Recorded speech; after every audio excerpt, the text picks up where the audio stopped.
शख्स अपनी आंखें खोलते हैं और मुस्कुराते हुए कहते हैं, डरो मत, अब तुम लोग उस साए से सुरक्षित हो। उनकी बात सुनते ही वो तीनों हैरान रह जाते हैं। तो विवेक हैरानी से उन्हें देखते हुए कहता है, आपको कैसे पता हमारे पीछे एक साया था? वो शख्स विवेक की बात का कोई जवाब नहीं देते हैं, बस मुस्कुरा देते हैं। विवेक हैरान होकर सुहानी और निशा की तरफ देखता है। उन तीनों को बिल्कुल समझ नहीं आ रहा था कि उनके सामने बैठे हुए वो व्यक्ति कौन है। थोड़ी देर खामोश रहने के बाद सुहानी उनसे कहती है, बाबा, क्या आप हमें बता सकते हैं जो चीज हमारे पीछे थी वो क्या है? बाबा शांत भाव से कहते हैं, वो एक अतृप्त आत्मा है। अतृप्त आत्मा?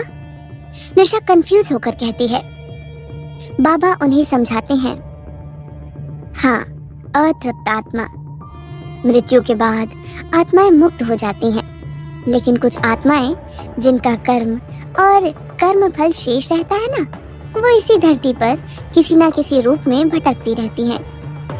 ये उन्हीं में से एक आत्मा है। सुहानी आगे कहती है, लेकिन बाबा, वो साया लोगों को क्यों मार रहा है? बाबा सहजता से सुहानी, निशा और विवेक को देखकर कहते हैं, क्योंकि इससे उसे शक्ति मिलती है। सुहानी बौखलाहट के साथ कहती है, लेकिन बाबा, अगर इसे रोका नहीं गया तो ये न जाने कितने लोगों को मार देगा। कल रात ही इसने हमारे कॉलेज के एक लड़के को भी मार दिया। सुहानी की बातें सुनकर बाबा मुस्कुराते हुए कहते हैं, मुझे पता है, ये बहुत शक्तिशाली आत्मा है। ये अपनी शक्तियां बढ़ाने के लिए मासूम लोगों की जान लेता है। विवेक फौरन बोल पड़ता है, बाबा, क्या आप विशिंग वेल के बारे में जानते हैं?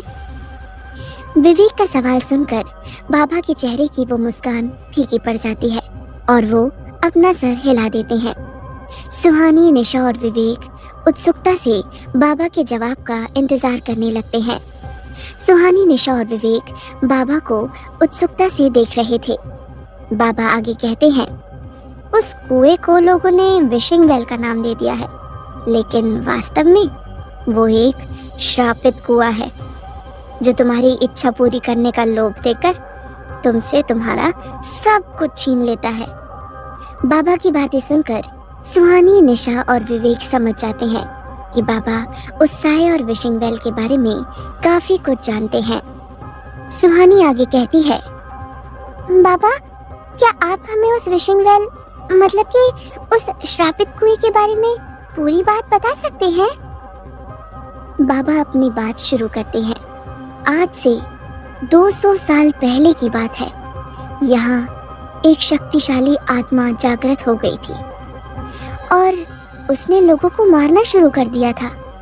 उस समय देश में अंग्रेजों का शासन था। जब अंग्रेज भी इन मौतों को रोक नहीं पा रहे थे, तो गांव के कुछ लोग मिलकर मेरे गुरुदेव के पास हिमालय आए थे। गांव के लोगों ने मेरे गुरुदेव से प्रार्थना की कि वो इस आत्मा को अपने वश में करें। मेरे गुरुदेव ने अपनी शक्ति से उस आत्मा को शहर के उस कुएं में कैद कर लिया और यहाँ के लोगों को उस आत्मा के विनाश से बचा लिया था। बाबा की बात खत्म होते ही निशा उत्सुकता से कहती है, फिर वो आत्मा मुक्त कैसे हो गई? बाबा जवाब देते हैं, मैंने सुना है कि कुछ सालों पहले किसी ने एक क्रिया के द्वारा उसे मुक्त कर दिया। सुहानी आगे कहती है, बाबा, क्या आप उस आत्मा को फिर से कैद नहीं कर सकते? बाबा शांत भाव से जवाब देते हैं, मैं उसे कैद करने में सक्षम हूँ, लेकिन प्रकृति में ऐसे कई रहस्य हैं जिन्हें सुलझाना मेरा काम नहीं है। भगवान ने निश्चित ही इसका भी कोई उपाय सोचा होगा, लेकिन वो उपाय मैं नहीं हूँ। बाबा की बात सुनकर निशा झट से कहती है, बाबा, उस आत्मा को कैसे मारा जा सकता है? बाबा कहते हैं, आत्मा को मारा नहीं जा सकता, उसे केवल मुक्त किया जा सकता है। कुछ देर रुककर बाबा आगे कहते हैं, मैं तुम्हें उस आत्मा को कैद करने का मार्ग बता सकता हूँ। ये सुनकर तीनों उत्सुकता से बाबा को देखने लगते हैं। बाबा कहते हैं, उस आत्मा को शक्ति एक श्रापित मनुष्य से मिलती है। केवल वही मनुष्य उस आत्मा को कैद या मुक्त कर सकता है। सुहानी को बाबा की कही बहुत सी बातें समझ नहीं आ रही थी। वो कंफ्यूज होकर कहती है, लेकिन बाबा, हम उस श्रापित इंसान को कैसे ढूंढेंगे और क्या वो उस आत्मा को मुक्त करेगा?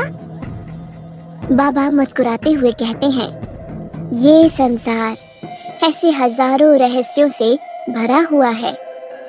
कुछ सवालों का जवाब मनुष्य को स्वयं ही ढूंढना होता है। बाबा उस पत्थर से उठते हुए कहते हैं, बच्चों, अब मेरे जाने का समय हो गया है। फिर बाबा उन तीनों के माथे पर विभूति लगाते हुए कहते हैं, ये विभूति जब तक तुम्हारे माथे पर है तब तक कोई बुरा साया तुम्हारा कुछ नहीं बिगाड़ सकता। ऐसा कहकर बाबा हिमालय की पहाड़ी की तरफ बढ़ जाते हैं। सुहानी, निशा और विवेक बाबा को जाते हुए देखते रह जाते हैं। उन्हें जाते देखकर विवेक कहता है, यार ये बाबा तो बड़े पावरफुल हैं। उनसे थोड़ी विभूति और मांग लेनी चाहिए थी। निशा भी बाबा को देखते हुए कहती है, क्यों? विवेक उसे ताना मारते हुए कहता है, अरे ताकि फिर कभी तुम दोनों पर इन्वेस्टिगेशन का भूत चढ़े तो हम विभूति लगा कर आए। कम से कम हमारी जान तो बचेगी, वरना आज तो तुम दोनों ने हमें उस साए का डिनर बना ही दिया था। अगर बाबा नहीं आते तो पद्मिनी अगले 3 दिन तक कॉलेज आती। 3 दिनों तक कैसे आती? सुहानी ने उलझन में विवेक से पूछा। विवेक काफी स्मार्टली जवाब देता है, सुहानी, जब एक आदमी मरता है तो पद्मिनी 1 दिन आती है। अगर 3 लोग मरते तो 3 दिन आती ना। निशा विवेक से इरिटेट होकर कहती है, सुहानी, इसकी बात मत सुन। उस साए को देखकर इसका दिमाग खराब हो गया है, कुछ भी बोल रहा है। रोड पर चलते हुए विवेक कहता है, अरे मैं तो कई दिनों तक नहाने वाला ही नहीं हूँ। ये विभूति मेरे माथे से नहीं मिटनी चाहिए। निशा विवेक को ताना मारते हुए कहती है, हाँ, वैसे भी कौन सा तू रोज नहाता है। इसी तरह बातें करते हुए वो तीनों अपने अपने हॉस्टल पहुंच जाते हैं और इस बार वो साया उन्हें रास्ते में नहीं मिलता है। अगली सुबह कॉलेज के गार्डन में सुहानी, निशा और विवेक बैठे बातें कर रहे थे। शिमला की ठंड में सूरज की पहली किरण का मजा ही कुछ और था। वो तीनों इस वक्त वही एंजॉय कर रहे थे जब हिमालय की बर्फीली पहाड़ियों पर सूरज की किरणें पड़ रही थीं, तो हिमालय की सफेद पहाड़ियां सुनहरी दिखाई दे रही थीं। निशा अपने दोस्तों से कहती है, यार यकीन ही नहीं हो रहा, उस साए के बारे में जो कहानियां हम बचपन से सुनते आ रहे थे वो बिल्कुल सच है। और इतना ही नहीं, कल उस साए से हमारा सामना भी हुआ था और हम बच भी गए। मुझे तो ये सब फालतू कहानी लगती थी, पर ये तो सच निकला यार। सुहानी सीरियस होकर कहती है, भगवान का शुक्र है कि कल रात बाबा वहीं थे, वरना हम तीनों आज की सुबह देख ही नहीं पाते। विवेक इस वक्त किसी सोच में डूबा हुआ था, तो निशा उसके कंधे पर हाथ रखकर उसे हिलाते हुए कहती है, विवेक, तुम कहाँ खोए हुए हो? विवेक काफी सीरियस होकर कहता है, मैं वो बात सोच रहा हूँ जो तुम दोनों के दिमाग में दूर दूर तक नहीं आई है। निशा और सुहानी उत्सुकता से उसकी तरफ देखने लगती हैं। फिर विवेक सीरियस एक्सप्रेशन के साथ कहता है, मैं सोच रहा हूँ कि वो साया भूत है या भूतनी। विवेक की ये बात सुनकर निशा और सुहानी के चेहरे पर जो सस्पेंस था वो चला जाता है। निशा चिढ़कर विवेक से कहती है, क्या बकवास कर रहे हो? विवेक इस बार हल्की मुस्कुराहट के साथ कहता है, वो साया जितने गुस्से में था ना, उसे देखकर लगता है पक्का वो भूतनी ही होगी। आदमी कहाँ इतना गुस्सा करते हैं। विवेक के ऐसा कहने पर वो तीनों जोर जोर से हंसने लगते हैं। फिर निशा विवेक को चिढ़ाते हुए कहती है, विवेक, अभी तो तुम्हें बड़ी हंसी आ रही है, कल रात उस साए के सामने हंसी कहाँ चली गई थी? फिर निशा सुहानी को देखकर आगे कहती है, सुहानी, तूने देखा था ना, कल रात डर के मारे इसका चेहरा देखने लायक था।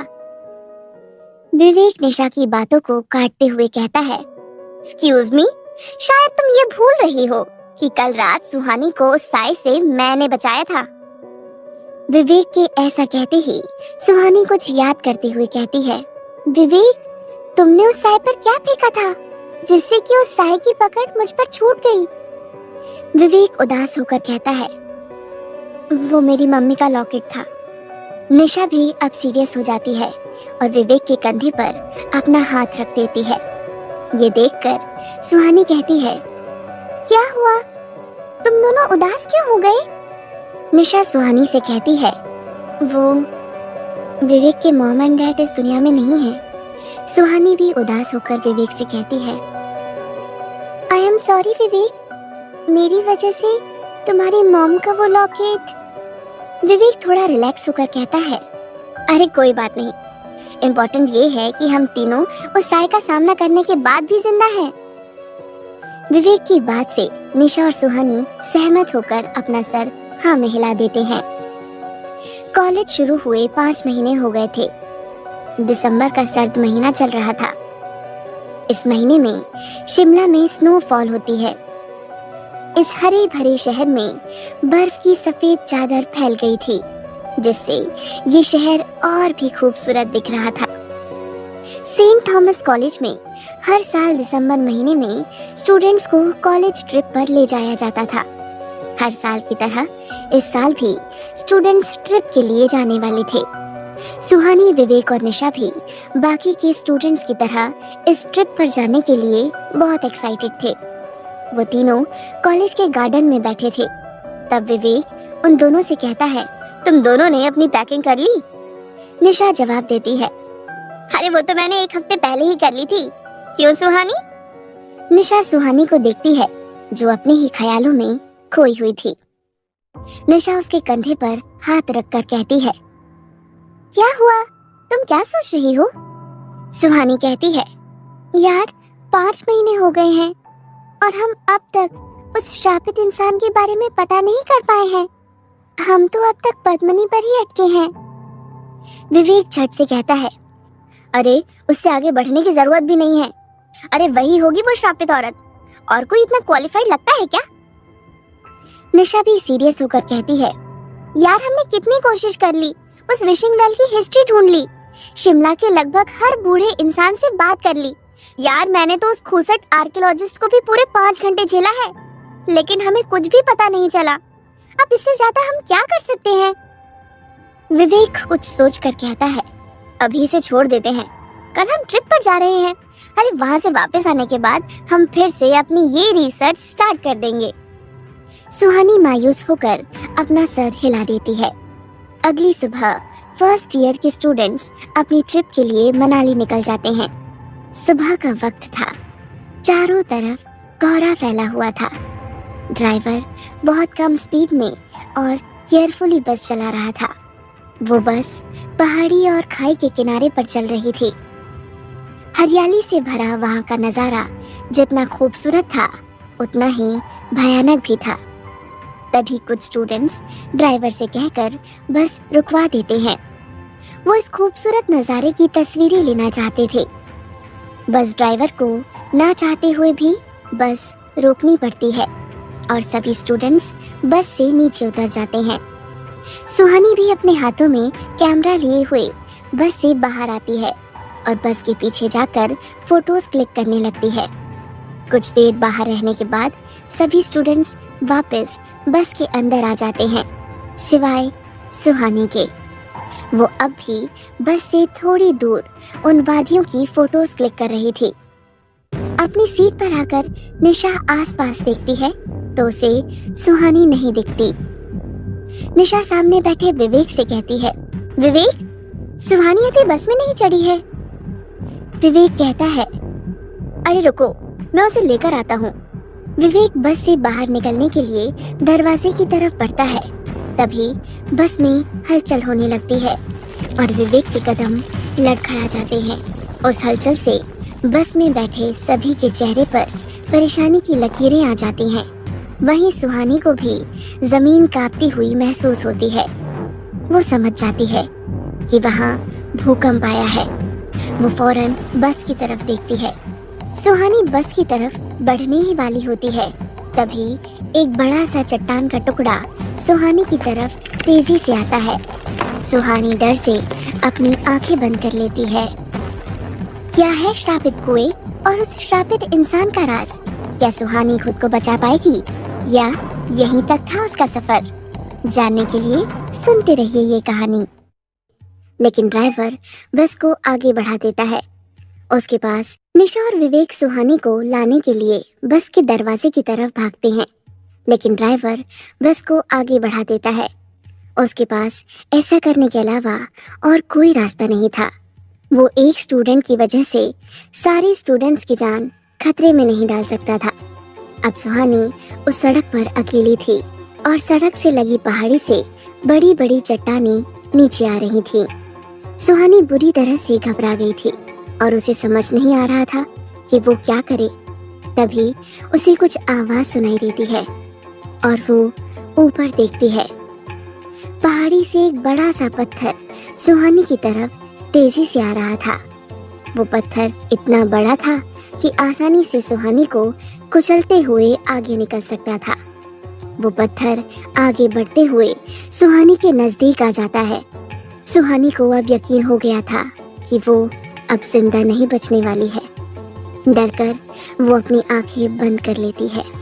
तभी कोई सुहानी को कमर से पकड़कर खींच लेता है और उस पत्थर के आगे बढ़ने की आवाज भी बंद हो जाती है। कुछ देर तक जब सुहानी को कोई चोट नहीं लगती है तो वो धीरे से अपनी आंखें खोलती है और सामने का नजारा देखकर हैरान रह जाती है। इस वक्त वो युवराज की बाहों में थी और वो पत्थर सुहानी के बिल्कुल करीब था। युवराज ने पत्थर पर हाथ रखा हुआ था। ऐसा लग रहा था जैसे युवराज ने अपने एक हाथ से उस पत्थर को रोक दिया हो। युवराज एक हाथ से उस बड़े चट्टान को कैसे रोक सकता है?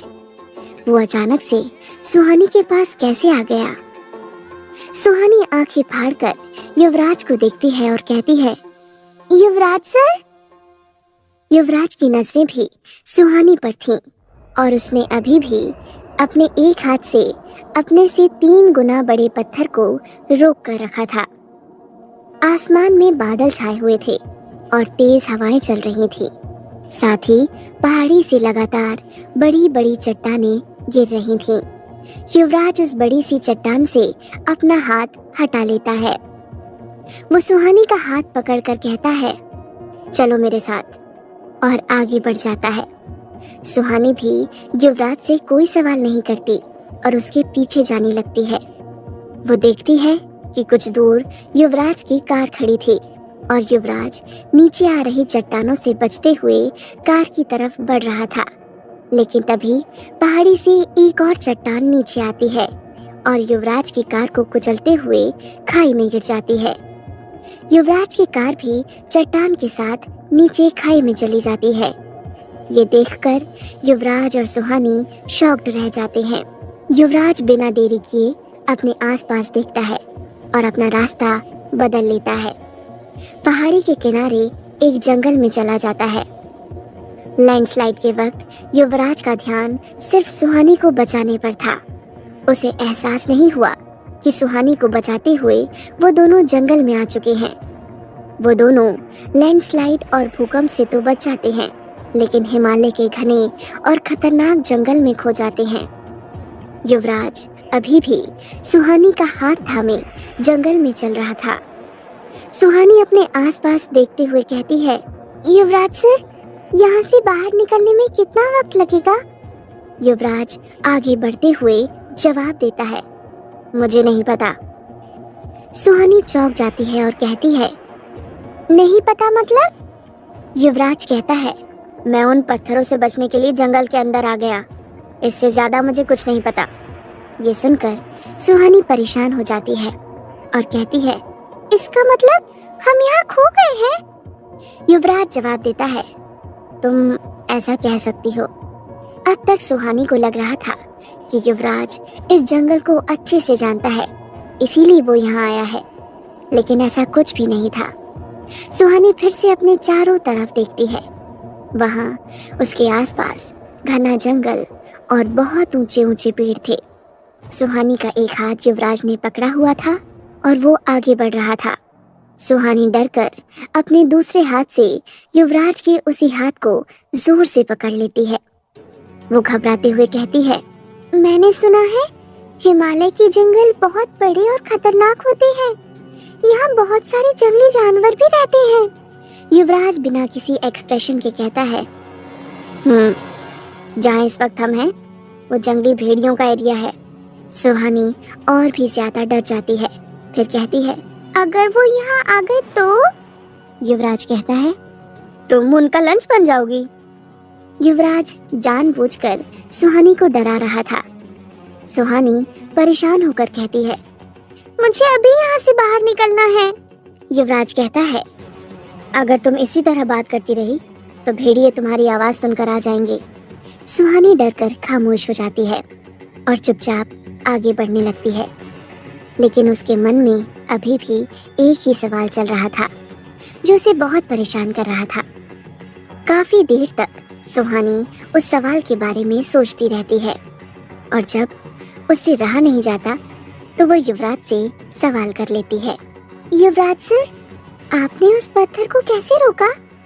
युवराज सुहानी के इस सवाल के लिए पहले से तैयार था। वो जानता था कि सुहानी ये सवाल जरूर करेगी। युवराज जवाब देता है, मैंने उस पत्थर को नहीं रोका। वो पत्थर नीचे रखे हुए दूसरे पत्थर से टकराकर रुक गया। उसी वक्त मैंने अपना हाथ आगे किया था, इसलिए तुम्हें लगा जैसे उस चट्टान को मैंने रोका है। सुहानी को युवराज की बातें सही लगती हैं। वैसे भी इस बात पर कौन भरोसा कर सकता था कि एक इंसान अपने एक हाथ से इतनी बड़ी चट्टान को रोक सकता है। वो आगे कोई सवाल नहीं करती। रात हो गई थी।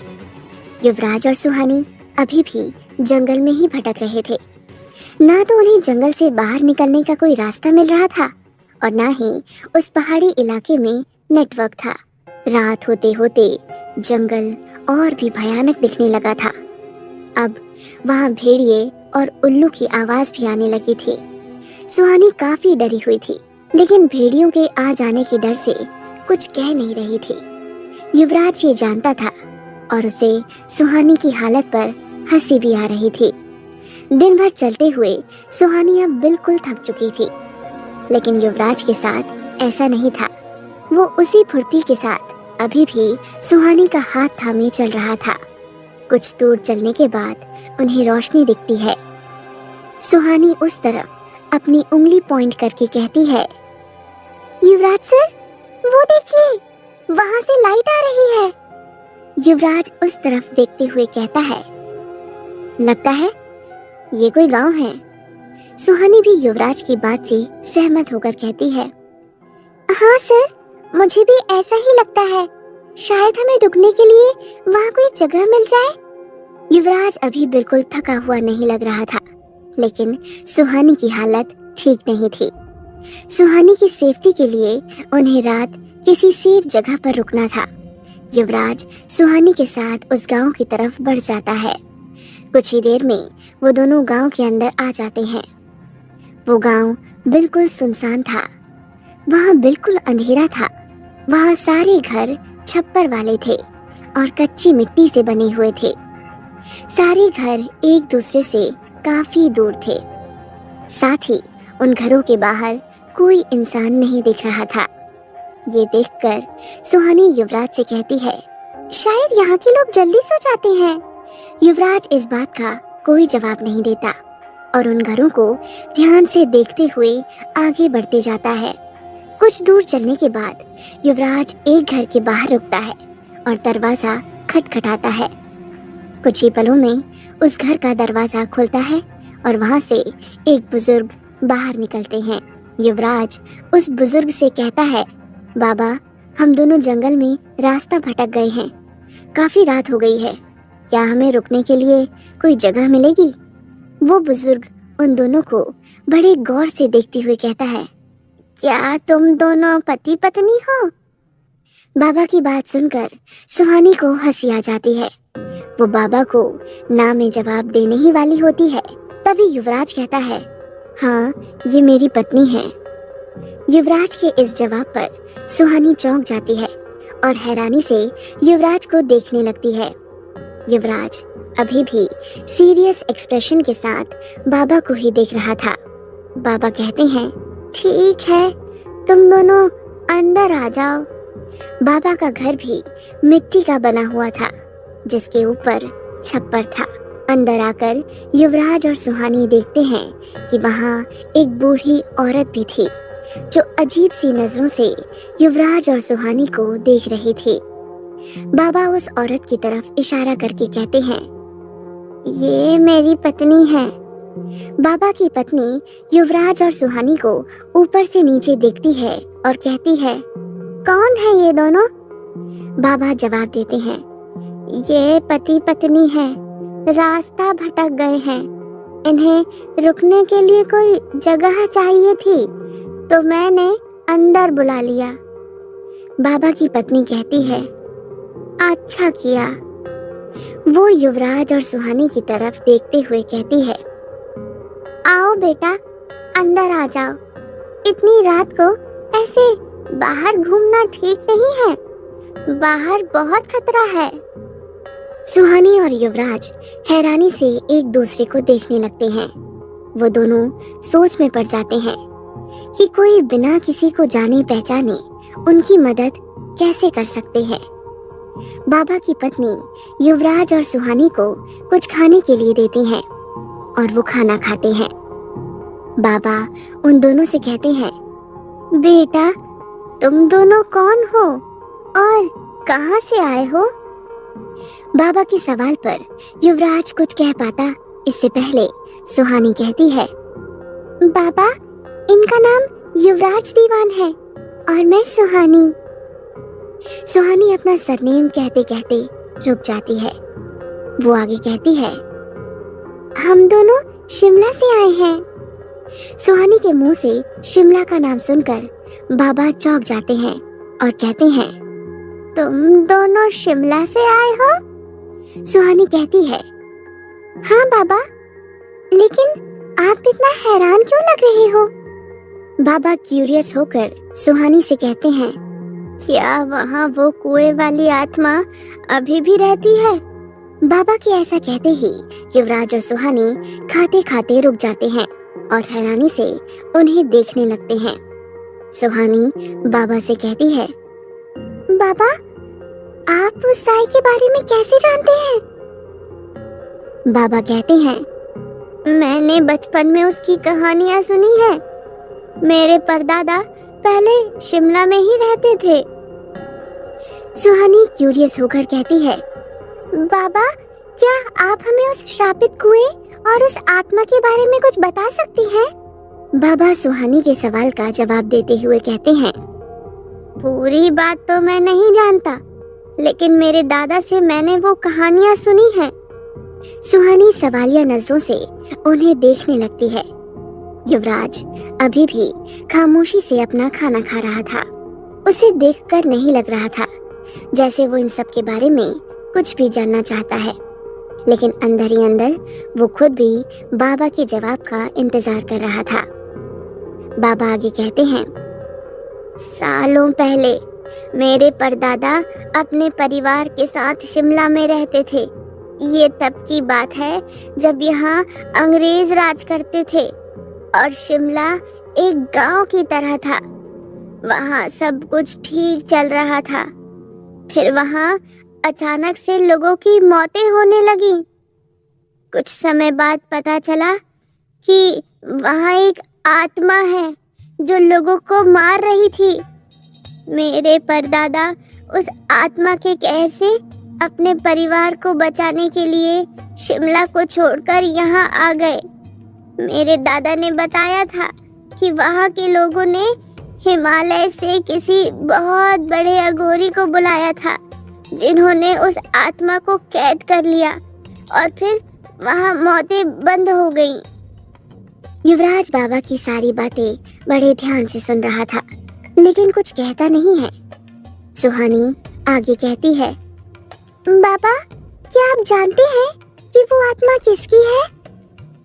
बाबा इस सवाल का जवाब दे ही रहे होते हैं, तभी उनकी पत्नी बाबा को डांटते हुए कहती है, अरे चुप हो जाइए, आप भी ना, इतनी रात को ऐसे भूत प्रेतों की बातें कौन करता है? बच्चे को डराइए मत। अपनी पत्नी की डांट सुनकर बाबा चुप हो जाते हैं। सुहानी भी ये सोचकर चुप हो जाती है कि कल वो बाबा से सब कुछ पूछ लेगी। युवराज को भी इस बारे में जानना था, लेकिन वो अपनी क्यूरियोसिटी जाहिर नहीं करता। कुछ देर में सुहानी और युवराज अपना खाना खत्म कर लेते हैं। उन्हें सोने के लिए एक कमरा दिया जाता है। जब युवराज और सुहानी उस कमरे के अंदर जाते हैं तो देखते हैं कि वो एक छोटा सा कमरा था और वहाँ उन दोनों के सोने के लिए 2 छोटी छोटी खाट रखी हुई थी। गांव में बिजली नहीं थी, इसलिए उस कमरे में लालटेन रखी हुई थी, जिसकी हल्की रोशनी कमरे में फैली थी। उस कमरे को देखकर सुहानी काफी खुश हो जाती है, क्योंकि ये सब उसने पहले कभी नहीं देखा था।